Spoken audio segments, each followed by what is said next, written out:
Hello, everyone, and welcome to the Insightful Leader Live. I'm Rob Mitchum, Editor-in-Chief of Kellogg Insight, and thank you so much for joining us today for our chat with Professor Nancy Qian of the Kellogg School of Management. Today we'll be talking about the trends that matter in the global economy. First, a couple announcements. If you're not familiar with Kellogg Insight, we are a digital magazine for the research and ideas of the faculty of the Kellogg School of Management. You can find articles, podcasts, webinars like this one, and sign up for our newsletters at insight.kellogg.northwestern.edu. A few notes about the Zoom webinar today. If you haven't already, please let us know in the chat where you're tuning in from. But we'll be closing the chat momentarily and then accepting questions via the Q&A button at the bottom of your Zoom app. We'll be monitoring questions during our conversation today, picking some out to talk about with Nancy, and then we will save some room at the end of the webinar to ask any remaining questions. If you are interested in closed captioning, that is available, and you can access it via the live transcript button at the bottom of your screen. And finally, we're recording the events. We'll have it ready in a few days, and we will send out the link to everyone who registered for today's webinar. So with all that business out of the way, I'd like to formally introduce Professor Nancy Qian, the James J. O'Connor Professor of Managerial Economics and Decision Sciences at the Kellogg School of Management, and the co-director of Kellogg's Global Poverty Research Lab. In her research, Professor Qian provides rigorous empirical evidence for the detailed processes of the root determinants of economic development: geography, demography, human capital, institutions, and culture. She does this by investigating theoretically motivated questions with creative strategies and large data sets from modern and historical contexts around the world. She is one of the most highly cited economists of her generation, and she is passionate about using research to address real-world problems. Professor Qian regularly engages with high-level policymakers and business leaders about geopolitical risk in the global economy, especially with respect to China. She regularly contributes opinion editorials, several of which you can find on Kellogg Insight, and is working on her first book, which has the working title, Inglorious Nations: The Rise, Fall, and Reinvention of Large Civilizations. Thanks so much for joining us, Nancy. Thanks for having me. You're welcome. To start us off, there is a lot going on in the world right now, to put it lightly. So as an economist, what are the trends that you're watching? So thanks for having me today. So first of all, and these bio-official introductions are always so flattering and grand. So what we're going to talk about today is going to be much narrower in scope. And yet, actually, I should say it's still pretty big. So this is a really exciting time to be an academic economist. So as academics, we think big picture, we think long run. And a lot of times, people say, oh, what we're doing is too abstract. We're not really connected to things that people really care about today. Well, that's not true right now. For better or worse, today, long-run trends that economists, people like me, the things that we think about, are front and center on the Wall Street Journal and C-suite offices. And I wanted to bring our attention to three trends. The first one is geopolitics. Since the end of the Cold War, this would be 1989 to 1991, we've been really lucky. By we, I mean the global business and economic community. We've been really lucky in being able to just really focus on building our businesses and designing our economic strategies, mostly without thinking about geopolitics. Well, those days are over. That's just not true anymore. These days, whatever you do, geopolitics is everywhere. When you talk about EVs, batteries, it's geopolitics. When you talk about agriculture, soybeans, it's geopolitics. Even Barbies, when we talk about Barbies, it's geopolitics. It's really everywhere. According to a recent survey of 1,000 C-suite executives in the United States, the number one risk they think they face is geopolitical risk. So the first trend I want to talk about, or I want us to focus on, is geopolitics. The second one, which is related, is a shift from manufacturing to services for rich countries. We all know that, historically, countries started off as agricultural. We had economies that relied on producing food. Then there was industrialization. The first industrializers were in Europe and in America. And as these countries get richer, they move out of manufacturing and into services. Now, America is the richest country in the world, and it has been gradually and steadily moving out of manufacturing into services for a couple of generations now. But it's not alone. This is the same has happened to Europe, to Japan. Where has manufacturing gone? It's gone to middle-income countries. In the 80s and 90s, that was Japan, South Korea, the Asian tigers, then early 2000s, China, then India, then Mexico, and today Vietnam. So as manufacturing declines, so does our export of manufacturing. I'm sure everyone has been hearing a lot about the trade deficit. The trade deficit that America runs is in goods. We don't run a trade deficit in services. So as services have become more important for the American economy, we have been running a trade surplus in services. So this is another long-run trend, the shift from manufacturing to services, the increase in trade deficit in goods, and accompanied by a trade surplus in services. All right. The third trend, and I promise I'll stop at 3, and this won't be a very, very boring lecture for you, like as if you were in my class. I'm just kidding. My class is very exciting. So the third trend I want us to focus on is fertility, the decline in fertility rate in rich countries. So as countries have gotten richer and richer and richer, they've been having fewer babies. Now, the replacement rate is 1.9. And what does that mean? It means that for every 2 adults, if we want the population to stay the same, we want to have 1.9 children. It's not exactly 2 because people are living longer and longer over time. But rich countries are going below that replacement rate of 1.9. So in Europe, and this has been going on for a couple of generations now at least, countries like Spain and Italy have been hovering around 1.4. France was doing well until recently. Nordic countries were doing well until recently. Japan, South Korea, as they got rich, they actually went below 1. South Korea bottomed out at 0.7. So for every 2 adults, they were only having 0.7 kids, right? This, if you take that literally, it means that in one generation, the next generation is going to be half the size of the previous generation. China, which is much poorer than these other countries, has been growing a lot, and the Chinese fertility rate is around 1. India is probably going to follow China at some point. Okay, coming back to the US, the one big exception to all this has always been the United States. The US is the richest country in the world, but it has always managed to maintain replacement fertility rate. Okay, what's the big if? If you include immigrants. If we exclude parents who are not born in the US, American fertility rate also went below replacement rate around a decade ago, right? So fertility has been declining everywhere. So that's my third trend. Now, why did I want to focus on these 3 trends? Because these are the 3 trends that are interacting in a really interesting and important way.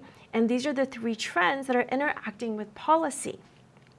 Okay, so let me just talk about the US for a little bit, because I think this is probably the administration and context most familiar with our audience, and because we're sitting here in Chicago. So the Trump administration has essentially decided to fight against these trends. So it ran an election campaign that made a bunch of promises. 2 of the most important ones were, 1, to bring manufacturing back to the US, that's 1. 2, was to reduce immigration. Now, here's the rub. These 2 policies are not entirely consistent with each other, and they go against these trends. Now, let me talk a little bit about what I mean.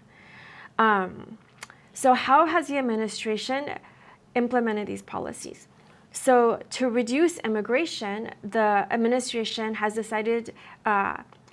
made a sincere effort to deport illegal immigrants. That's 1. But now there's also talk about increasing the cost of legal immigrants. There's been a lot of discussion about introducing a high fee. I think it's like $100,000 per H-1B visa. For those of you who aren't familiar with H-1B visas, who is an H-1B visa? H-1B visas usually go to engineers, scientists who work as researchers, or MBA graduates who might go on to be managers in firms. So these are legal and very high-skilled immigrants, and $100,000 is a lot of money, right? So basically, U.S. policy right now is trying to just make it more costly to bring in immigrant labor. Okay, in the meantime, it also introduced tariffs to increase the cost of imported goods. Why does it want to do that? Because right now it's more expensive for the US to manufacture than other countries. There's no surprise there. The US is the richest country in the world, so labor is expensive. So in making something, it usually, not always, it usually costs more to do it in the US than say Mexico or Vietnam or China or India. So in order to convince the American consumer to buy the thing that's made in the US, a tariff, which is a tax on the import, makes that import more expensive so that now the American product is more competitive. Okay, but the difficulty is that you don't want to sustain a manufacturing sector by making things more expensive for Americans for forever. And that's not what the administration wants either, right? What they want is to give American manufacturing space to develop so that it can be naturally competitive with other countries on its own. But it's going to be difficult, and this is where those trends come in. So let's just think about what it would take to make manufactured goods in America price competitive with manufactured goods in other countries. We need people to work in the factories at a wage that's competitive with other countries, or we need robots that are cost-effective substitutes for workers. So now this isn't impossible. In fact, I just read a really great article on the Wall Street Journal yesterday about how Sharpies have been brought back to America. So before, Sharpies were Sharpie production. So Sharpies are pens, for those of you who don't know. Do you know what a Sharpie is? It's a marker. Yeah, very nice markers. Yes, it's a permanent marker. It's the one that I use to write my kid's name on their T-shirts so that we don't lose it. So everyone uses Sharpies, and around 2000, Sharpie production offshored like many other things. And then even before the Trump administration, Newell, which is the company that owns Sharpie, invested $2 billion in the process of automation to bring Sharpies back to America so that we can produce it cost effectively, in the United States. And they have been very successful in doing so. So that's great, and that can happen sometimes, but most companies don't have $2 billion to invest in an automation process, and not everything is suitable for automation. So, we heard Apple say that they can bring some things back, but some things they just need a lot. At least for now, they need people to do that. Robots aren't cost-effective substitutes. Okay, so now coming back to people, so there's going to be a lot of stuff where in the end we're going to need people. We're going to need human labor. What makes human labor affordable? What determines wages? Supply and demand, right? If when labor demand goes up, wages go up, the price of labor goes up. For the price of labor to come down, we need labor supply to go up. But that's not what's happening now, because remember, fertility is declining. We're going to have fewer workers in the future than we do now. And we're going to have fewer younger people relative to older people. That means even if we don't think about manufacturing, right? We're still going to have rising labor demand because we're going to need people to take care of our elderly. We're going to need health workers. We're going to need home caregivers. All of that is going to increase labor demand, increase the cost of labor, increase wages. So this is the environment that American manufacturers are working in. So now you add additional labor demand increases from manufacturing, that's going to increase costs even more. It's going to increase labor costs even more. So that's kind of the trend that they're fighting against. Okay, so what can we do if this isn't, we already said robots, but if robots aren't suitable for our context, what can we do? Well, one solution is immigrant labor, right? We already said immigrants have babies. Immigrants can work as healthcare workers. Immigrants can work as agricultural workers. Immigrants can work in the factories. High-skilled immigrants can work in research and development and help us innovate more cost-effective ways to have automation, to have robots. Actually, just as an aside, My parents are in their 70s, and one of my dreams, this is like my tech fantasy, are AI robots that'll help my parents with housework and cooking and alert the doctor if they fall. But unfortunately, it remains a fantasy because this technology doesn't exist at the moment. And when it comes around, it'll probably be too expensive for people like me and my parents. So this brings us back again to human labor, immigrants. So legal immigrants, low-skilled and high-skilled, can help dampen the effect of declining fertility and fill some of the needs of American factories if the U.S. was to bring that production back. But unfortunately, this is something else that current U.S. policy is pushing against, right? The current U.S. policy is going the opposite way. It's to make immigrant labor, again, here I'm focused on legal immigrant labor, high-skilled and low-skilled, more expensive. Okay, so I'm going to end there. So 3 trends, no matter what economy we're thinking about, the global economy, the US economy, China, India, Europe, whatever economy, we really can't get away from geopolitics, the shift from manufacturing to services, and the declining fertility rate. Thank you so much, Nancy. Lots to chew on there. I have some prepared questions here that we'll go through, but please do continue sending questions in through Zoom. That's why I have the iPad here to check and see if there's anything that we should ask right away rather than later. A lot of topics. One I want to circle back to because I feel like it's been the biggest economic story this year, not just in the US, but globally, is tariffs and the shifting trade policy of the US. So I follow the news pretty closely. I try and keep track of what's going on, but it's very confusing, constantly changing. Can you just give us the economist's perspective on where we're at now and sort of how it relates to historical context as far as tariffs and US trade policy? So I'm going to go backwards in answering your questions. So in terms of how we are compared to historical trade tariffs, we haven't had tariffs this high since probably the Great Depression era, right? Since then, tariffs have been lower, and this is in terms of effective tariff rates. And in terms of the tariff mentality, we're in a 180 degrees, it's a 180 shift from, say, like the early 2000s when organizations like the World Trade Organization was being introduced by America, actually. The US was a big pusher of the WTO, and many of the international trade laws were actually, the main architect was the US, and it was all about free trade, right? So that's how we are compared to the historical context. There's been a really big shift.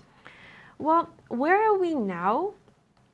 That's a really great question. So I was just at an event last week, where the speaker was someone who follows trade policy.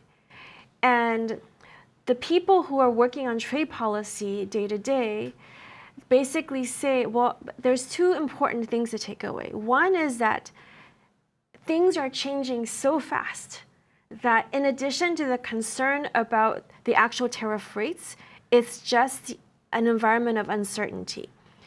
So businesses, they may not like high tariffs, but they can deal with it, right? They can formulate strategies. But one of the problems right now is that things change so much, so fast back and forth. Everyone is sort of frozen in a pause. Everyone's pausing just to see, because you can't make policies, right? You can't even sign contracts. If you decide to ship something from Vietnam instead of China to the US, once it gets onto that shipping container, it takes 6 months. By the time it gets to the border of the US, the tariff rates might have changed. So, so long-term strategy is sort of in pause, and even short-term contracts, many of them are sort of in pause. People are just very cautious about making commitments because anything can change. Okay. And in addition to the changes we see in the news by reading the Wall Street Journal or the New York Times, there are also many, many additional changes happening in the policy background, right? So one example is Canada and Mexico. So on paper, it looks like they're facing pretty high tariffs. But actually, there's been so many carve-outs for specific goods. Many people are saying, many policy experts who follow this, who follow every change, like these are attorneys usually, like line by line, are saying it's not actually clear that overall they're paying that many more tariffs than before, just because of all the carve-outs that keep getting added. But then some get taken away. So I think the big picture takeaway is, yes, our mentality for tariffs have really changed, going from tariffs are bad to maybe tariffs are good, or at least, people with power think that tariffs are good, so we're going to do tariffs. And then in terms of execution, people, business leaders, businesses are worried not just about the tariffs rate, but just a rapidly oscillating policy environment. Mm-hmm. What about other countries? How are they responding? Is there a domino effect where other countries are raising tariffs or striking deals outside of the US? What have you been seeing globally? Everyone talks a lot. So, when the US first imposed these reciprocal tariffs, not surprisingly, the smaller countries and the countries that really, really rely on the US, even the larger economies like Japan and South Korea, kind of were very vocal that they're willing to strike a deal. Other larger economies that have a bit more independence from the US, like the European Union and China, have said, they're not going to strike a deal and they're going to retaliate. And, actually so did Canada and Mexico at different points in time. So there's been a lot of talk. But in terms of actual tariff environment, I just want to emphasize again the uncertainty. Like, it's very unclear what tariffs are going to be there, say in 3 months, at the end of the calendar year, which is, or at the end of the first year of the Trump administration, much less to say next year. And the same goes for, alliances. There's like a lot of talk. So last summer, European leaders were visiting China. More recently, the Chinese leadership was hanging out with the Russian leadership. These are adversaries of the US, obviously, and other countries. But then in the meantime, there's also been talks about, there were some whispers and rumors about Trump meeting with Xi during APEC or outside of APEC. So it kind of seems like anything's possible. Like, every piece on the board is movable, and everyone is moving all the pieces all the time. And I know this is a really unsatisfying answer, but I think that's where we are. That's the reality, yeah. There's nothing you can do about it. An exciting time to be an economist, I guess. You're going to see all types of natural experiments as these things shake out. You mentioned before the goal of the administration in raising tariffs is to reduce deficits and to reshore manufacturing, bring companies back to the U.S., bring jobs back to the U.S. Apart from Sharpie, great example, are there any signs that this is happening, or what are sort of the obstacles that you see in it working the way they want it to? So, this dual purpose, the dual purpose of bringing manufacturing back and reducing the deficit, this is just really ambitious, because in order to bring manufacturing back, you have to essentially subsidize someone, the US, because right now the US produces at a higher cost than others. And, this can come in different ways. One way is to impose tariffs on imports, right? We just said tariff is a tax. So a pair of Nikes coming from China, a bicycle coming from Mexico, it used to be $100, $300. Actually, I have no idea how much Nikes cost. Do you know? Like, I feel like it's more than north $100. North of $100, yes. Yeah. So I'm just going to say $100 because that's an easy number. $100, like $300. You impose a tax, say like 20%, then it's like $120, $360. So remember, that's to make the American product more competitive. But who pays for that tax, right? Partly it'll be paid by the producers, the foreign producers. They're going to have to shoulder some of the costs. Partly it's going to come down to the American consumers. The American consumers are going to pay more for stuff. I mean, I have to say, in anticipation of the tariffs, I bought my kids bikes this summer. I have little kids and they grow really fast. And I thought, well, I was thinking, do they really need a bike this summer, or can I like push it to next summer? Because they grow a lot, right? So the general rule is that we wait and we wait so we can save money, but not this year. We were like, let's buy the bikes now so we can save some money. So in the end, some of it will be paid by American consumers. So we don't call that a subsidy, we call it a tariff, but it's a subsidy coming from the American consumers. It's coming from the American economy, right? So, and you can do this in different ways. So when you do that, then you have to ask, how is this going to be great for the American economy? Maybe in the long run, if these manufacturing firms really take off and find a cost-effective path, like say Sharpie or some other way, it'll work out. But if it doesn't work out, the American economy is just subsidizing this policy, right? These tariffs are being paid for partly by Americans. Mm-hmm. This all sounds like a very difficult process, a painful process for the economy, for the consumer. And yet, the response to the tariffs, initially, you saw this big stock market drop in April after the tariffs were first announced for many of the countries. But the stock market has recovered. It's gone past the point it was in the spring. It doesn't seem to be, like economic growth has not fallen off. A lot of indicators seem to be that things are still working like they were before. Do you see any scenario that could cause the administration to walk back the tariffs, the policies that they've put in place currently? Well, it's interesting that you mentioned the stock market, right? So one of the, I don't have any insight into the mind of the U.S. president. I don't think most people don't. But from the outside, one of the things that seemed to have made him pull back the first set of tariffs a little bit was the stock market and people from Wall Street saying that, things are going to get really bad. So there do seem to be indicators that cause the administration to pull back a little bit. But the other thing you mentioned is the overall economy, like employment growth. I have to say, I think it's misleading to focus on things like GDP and overall unemployment and say, oh, if the government does this, if tariffs go up, then employment will collapse, a disaster will happen. I don't see that. Because in the end, the US is the biggest economy in the world. It's highly diversified. Any type of decline that we're talking about and concern will take time to play out, right? Like this economy can take a lot of hits. It's a very resilient and diversified economy.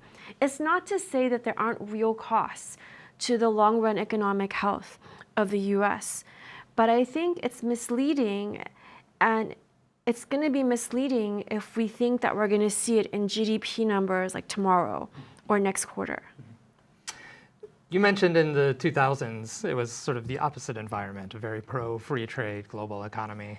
Do you ever see a time where we come back to that, or is the horse out of the barn, so to speak? Are we in just a more restrictive phase here for however many years? So if I had to look into my crystal ball, which I don't actually have a crystal ball, but if I had a crystal ball, I'm actually quite optimistic. And this is why. I think there are very good reasons and good motivations to pull back a little bit about from this view that free trade is awesome. We should just do free trade without caution, like this go, go, go mentality for free trade. And one of them is that there are real costs associated with free trade, right?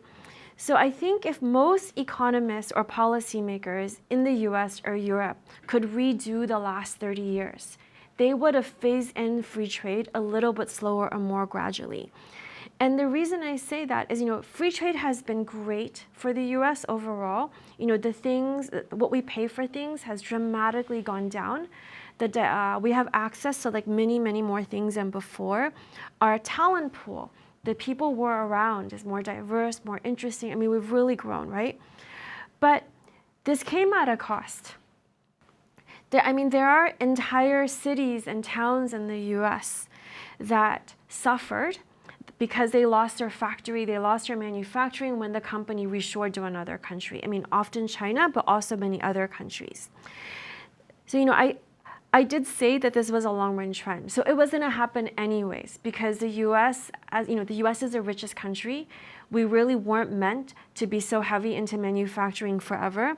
But I think had policymakers known how fast it could have happened and how changes don't happen very easily within the same generation. Like, it's not so easy to go to a 40-year-old steel worker and say, hey, the steel mills are gone, but now there are computers. We trained to be a computer engineer. He can't do that, right? We can tell that to the next generation, but within generation, these transitions are very painful.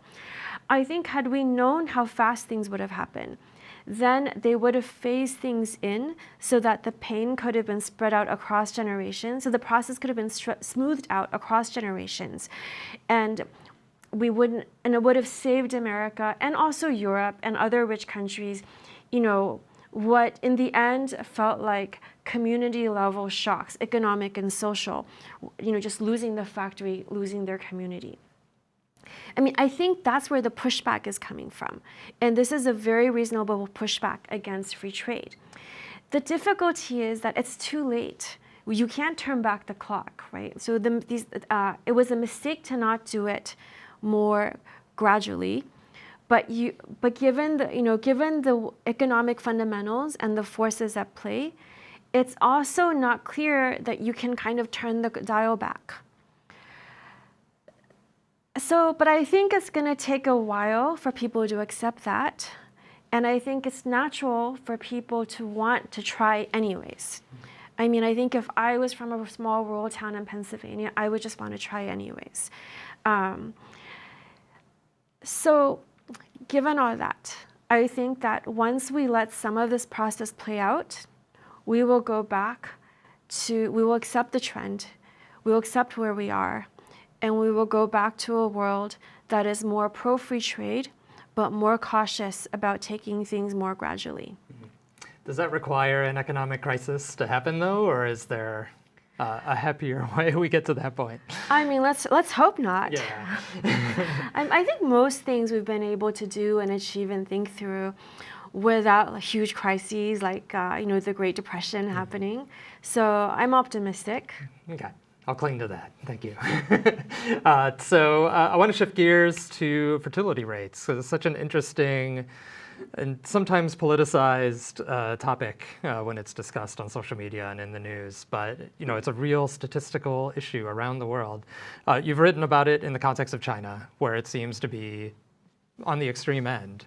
And it's an interesting case to me because, for decades, they were trying to limit the number of children per family. And now they're forced to sort of reverse course. So could you talk about, specifically in China, what are they encountering right now and what are they trying to do to reverse what they were trying to do previously?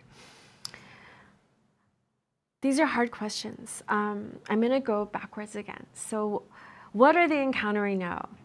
So China is encountering very low fertility rates of around 1.2.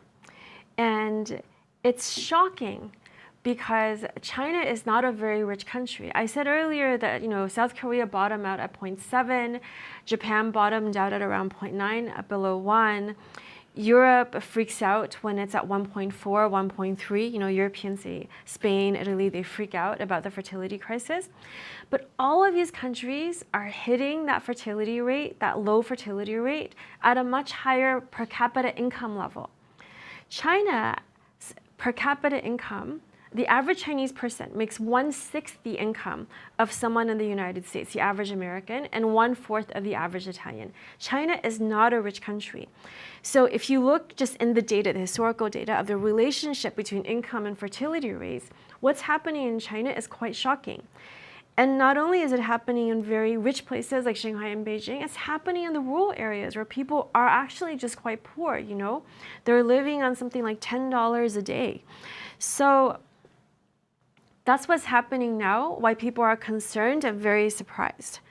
Now, you had mentioned that China had restricted fertility policies for many years. So China had the one-child policy that restricted people to one child. That's why it's called the one-child policies. But there was a lot of exceptions. So on average, it was really 1.5 children. Without going into the details, you might think, oh, well, of course it's not surprising that a country that is trying to restrict fertility will have such low fertility. But China abandoned those policies in 2016. In fact, today, Chinese people can have 3 kids if they want, 2 kids, 3 kids, anyone can. And they're just not having those babies. And people who have studied the effects of the one-child policy have actually shown that, it was effective, but only partly effective. A lot of the decline that we saw in Chinese fertility would have happened anyways. So that's where China's at, and that's why everyone is surprised. Yeah, and restricting birth rate sounds like difficult to do with policy.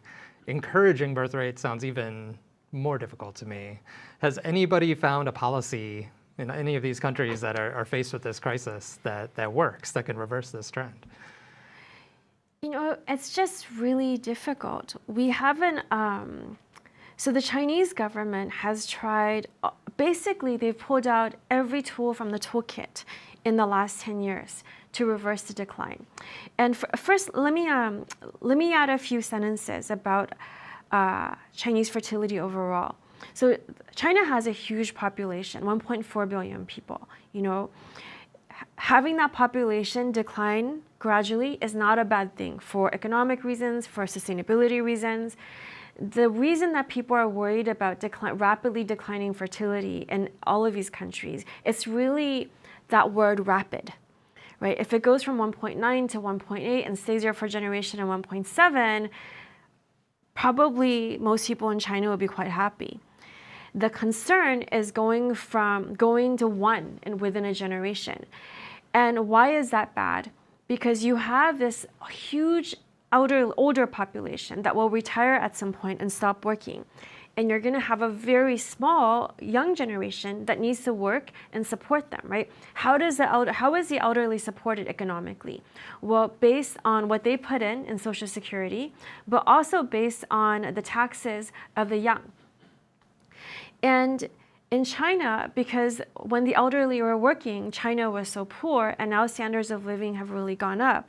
They really need that money from the younger generation who's making more money.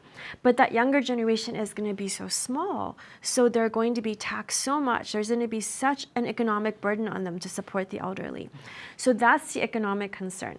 And of course, on top of that, there's also, psychological and social concerns, right? You have 2 adults who have to take care of 4 elderly people and young children. That's just a lot on anyone. Okay, so that's the concern. I just wanted to be clear, when we talk about declining fertility rate, it's a rapid decline that's concerning us. And and what's happening in rich countries is a rapid decline. Okay, so that was easy. Maybe I said all that to procrastinate the answer to your question, which is what can people do about it? Has anything worked? So the short answer is nothing seems to work that well. The Chinese policymakers have pulled out every tool from the toolkit, from getting rid of the one-child policy to doing lots of propaganda for getting people to want to have kids. Have kids, that's great. Kids are so cute. Look at these fat babies. In East Asia, fat baby is a good baby. Let me just caveat that culturally. And there have been a lot of surveys saying, why do people not want to have kids?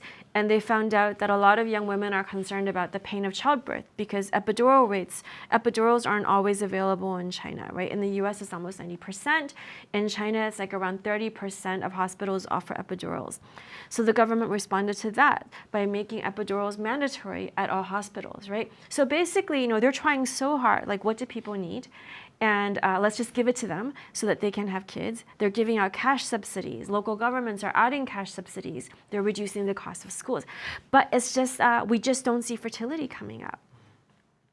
And, and maybe it's surprising, I'm happy to talk more about the details of China, but I do want to point out that South Korea and Japan have been hovering around 1 for over a generation. So I think it's just a really difficult problem. Mm-hmm. And so, as you mentioned in your opening remarks, the other side is immigration. So if you're limiting immigration and you see a declining fertility rates, that's going to drive up labor demand. Obviously, in the U.S., we're seeing very aggressive actions taken towards immigration right now. Is that a global trend beyond the U.S., or is the U.S. going about it in a different way than other countries have?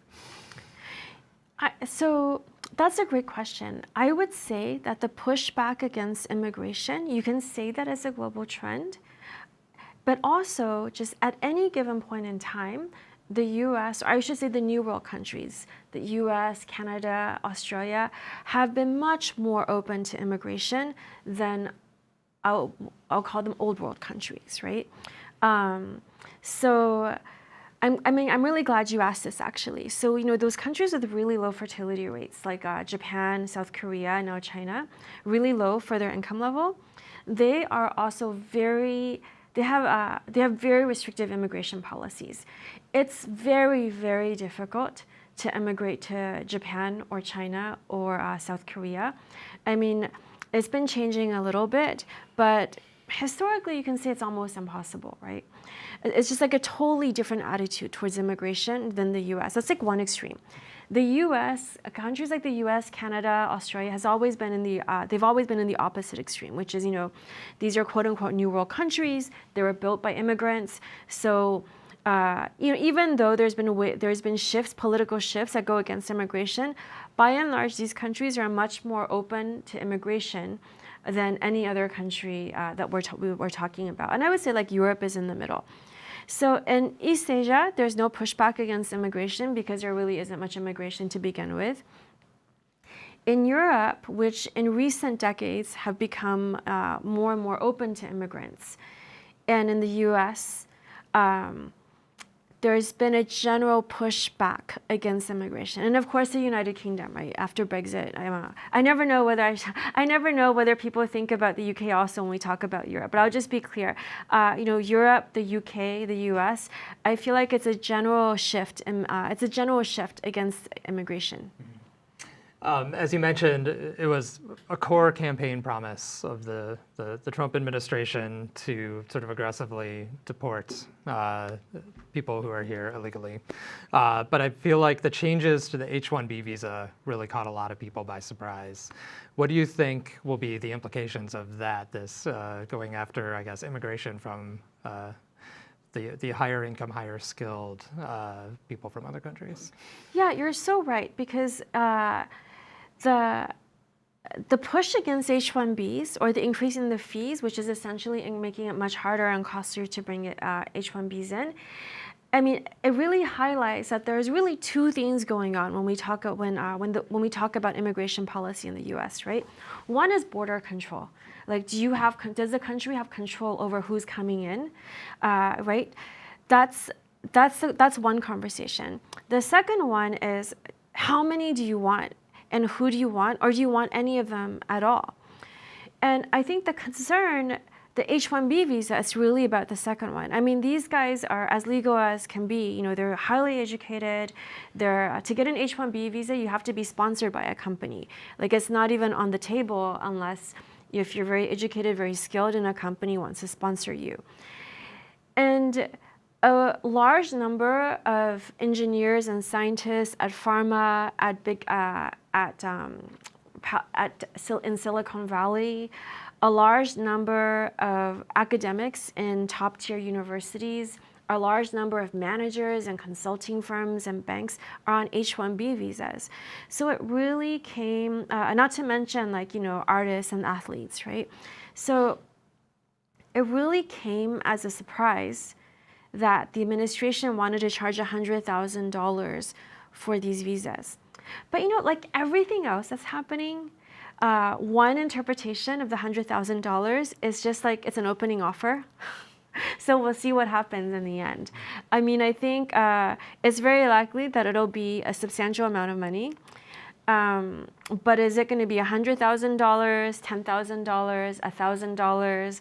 Like, are there going to be carve-outs for nonprofit institutions like universities, or sectors where that just demonstrate they can't get enough American workers?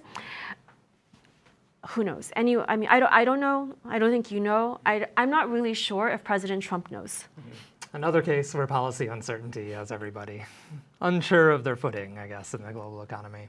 One last point on immigration. You hinted at this in your first answer, but what are the economic benefits of immigration for native citizens? Like, you hear so much the anti-immigrant rhetoric, but there are very clear, I think, research-based, grounded findings that immigration does have benefits for the country, correct? Yeah, so a thoughtfully designed policy for legal immigration can bring in workers that America doesn't, or Canada, this is true for any country, that the country itself, that its own workers don't have sufficient supply for, right? So this could be in the US, some examples would be in agriculture. In California, the farmers really say, it's either the workers from Mexico or like no one. It's not like there are Americans lining up for those jobs. The same thing for a lot of factories. So I'll give you an interesting statistic. So someone told, I won't name names, but someone told me this, that his company, he owns his company, and they reshored during COVID. And they built and this wasn't for political reasons, it was just because supply chains were so long and so disrupted, they wanted to reshore. And they built they built new factories in Tennessee and Arkansas, and they sent in their old workers from the Midwest, or they're from around here, to go and hire, recruit, and train the new workers down there. He told me that the average retention rate, so one of the hardest jobs is to, even though things are heavily mechanized, you still need a lot of manpower to kind of just make sure that everything is right. And that's a hard job, and it's kind of dangerous, that you have to be trained and strong. So for that job, he said the average retention rate of a worker that they hired locally was 1 month. People just didn't want to do the job. And so they put a lot of money into it, and then they shut it down after a year, right? So there are some jobs that Americans don't want to do anymore, and for good reason. I mean, they're dangerous, they're hard, they don't, people just don't want to do them anymore. So, whereas there are a lot of immigrants who are, they're unfortunately from countries where things are going on, either economically or politically, the jobs that Americans don't want to do is a good opportunity for them. And so those are examples where if you bring in immigrant labor, it's really just good for everyone. So that's like on the low-skilled side. Then there's also the high-skilled side. Before, I want to give one more example of low-skilled immigration that's like very valuable to locals. So last year I was in Italy. I was in Modena for a conference. I was listening to Italian labor economists, and they had administrative data from Italy. And they showed that 70%, so in Italy a lot, has an aging population, low fertility rate, and people don't live in nursing homes when they get old. They live at home. It's just a different social structure. And in their data set, 70% of home care workers for the elderly were from the Philippines. And, and they just said, if it's not immigrants, it's nobody, because Italians stop having kids, right? So this is like another example where immigrant labor, again, legal, thoughtfully designed policy can bring in really helpful legal immigrants. And then, of course, there are the high-skilled immigrants. A huge share of our engineers and scientists and managers are born outside of the US. And, there's a sense that maybe I think some people are concerned that they're taking away American jobs. But another way to view it, and I think this is a general view by a lot of economists, is that they're creating new ways of doing stuff. They're making new stuff. And innovation, this is what we like to call innovation. That innovation actually creates more opportunities for everyone, for Americans and non-Americans alike. So you can think of two people, the two of us, as competing for the same job, and then definitely probably, each of us would like the other one to not be around so we can have that job. But you can also think of us, if we're together, we can think of new ideas that produce new things, whether that's like AI or something else that produces a lot of new jobs, and then we need to hire more people, right? Americans and non-Americans. So those synergies are another example of how immigration can really help. And it's not like immigration per se is just putting smart people together. The more, the better. I've been trying to blend in audience questions as we've gone along, and thank you again to everybody for submitting some of those. But in our final minutes here, I want to ask some of the ones that have been selected. One is about multinational corporations. So the question is, given the current fragmentation in global supply chains and the rise of protectionist policies, how do you foresee tariffs reshaping competitiveness for multinational corporations in the coming years? Okay, so that's going to assume that we know what happens to tariffs. Okay, so let me take a step back. We're talking about tariffs, right, which is increasing the cost of doing business across borders. So far, nothing has happened to actually say that the US administration or any administration, be that UK after Brexit or the European Union, nobody is saying that they want to stop doing international business across countries. I mean, globalization arrived, it is here to stay. We will always be doing business across borders. We will always, same thing with migration, there are, 6 billion people in the world, more or less. And we just said the West, the rich countries have declining fertility rate.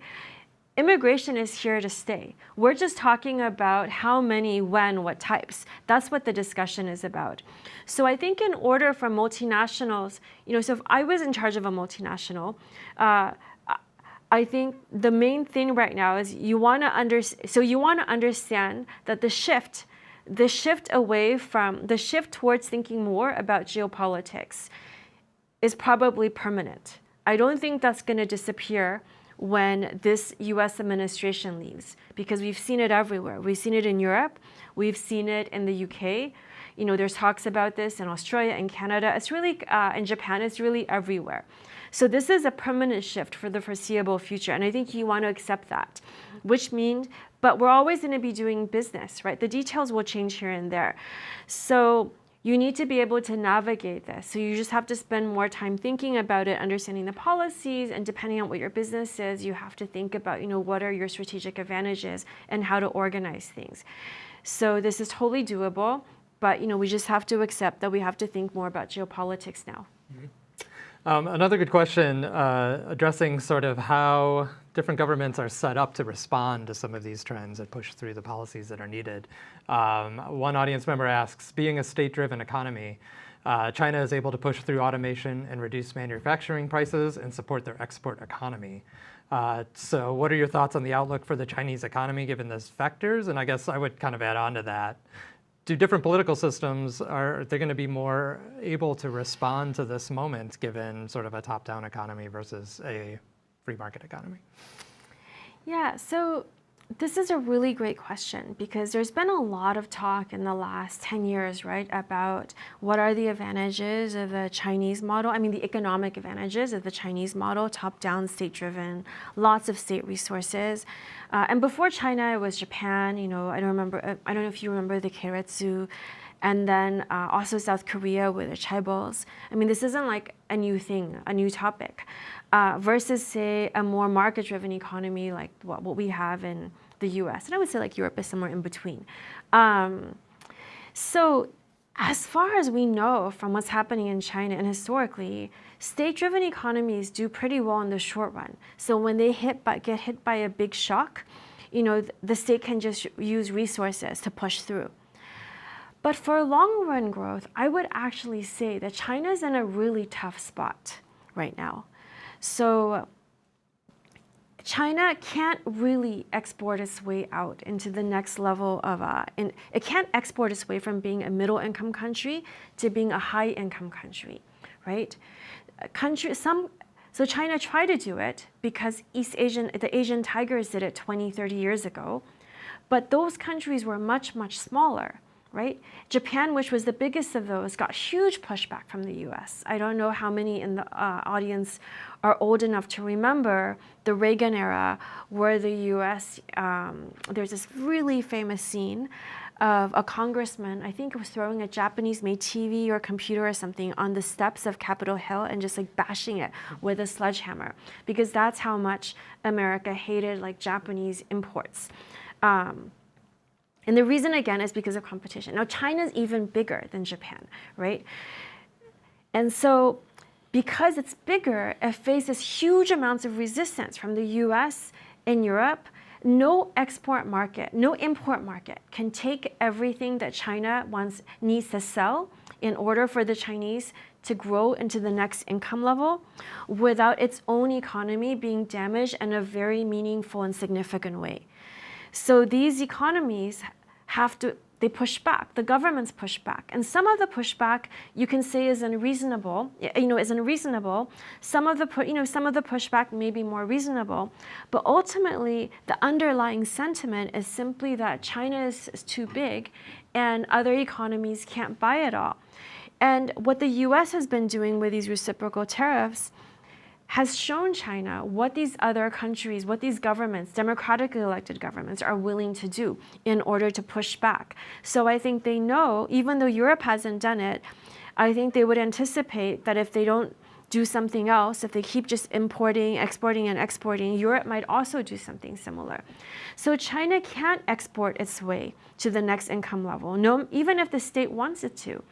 And in the meantime, it's not obvious what its strategy is in bringing 1.4 billion people from, getting their income from being 1/6 of the U.S. to something more comparable. We have time for one more question. I want to ask about something that we've sort of edged around over the course of the hour, but I feel like this last year we've seen a change in perception of the U.S. Part of it is this uncertainty, changes in trade policy. Part of it is a pullback in foreign aid to other countries, pulling back on sort of climate leadership, things like that. What do you think are the economic ripple effects of the U.S. not being seen as the safe harbor for financial assets or the leader in sort of the soft power around the world of stepping up when there's foreign disasters and things like that? Are there other countries that are going to come into the rush to fill the void, or are there other implications that we haven't considered of this change in perception? I think how big this problem is depends on how things play out in the next couple of years, right? So one way to rationalize the pullback of aid, the pullback of support for international organizations, including NATO, is that the U.S. can't keep paying for everything, right? That's a view. European members of NATO, many of them were spending less than 2% of their GDP on defense. And the problems that NATO are fighting are actually in Europe. So there's a reasonable argument to be made that the US has to make a case that their allies have to spend more and invest more. And that goes for all international organizations.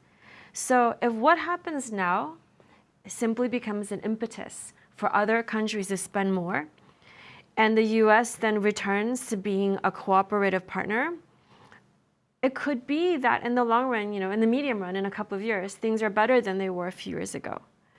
But if what happens in the next few years is chaos, confusion, bad things happening to countries that Americans care about, to allied countries, to poor countries, to people who clearly could have been saved but weren't saved because of the pullback of American money, I think that's going to be a hit to American prestige, right? But we're not there yet, thankfully.